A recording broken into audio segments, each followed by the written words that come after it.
কদিন হলো বেশ ঠান্ডা পড়েছে, কি বলো? শীত এসে গেছে, তারপরেও আমার শরীর থেকে আস্তে আস্তে আমার জামা কাপড়গুলো খোলা হচ্ছে। ভাগ্যিস আমার ভিতরে অনেক বীজ দিয়ে পরিপূর্ণ, তাই সবাই আমার গায়ের চামড়া একটু বুঝে শুনেই খোলে। হ্যাঁ হ্যাঁ, বুঝেছি বুঝেছি। তবু আমি তোমার থেকে অনেক জুসি, অনেক রসালো।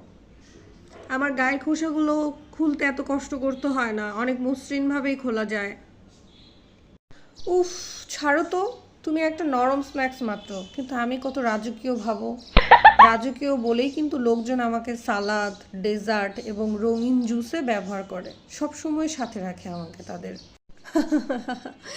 তুমি যথেষ্ট সুন্দর বটে, তবে যখনই কেউ তোমার বীজ থেকে জুস বের করার চেষ্টা করে, তখনই মনে হয় যে সে ক্রাইম করছে। কেন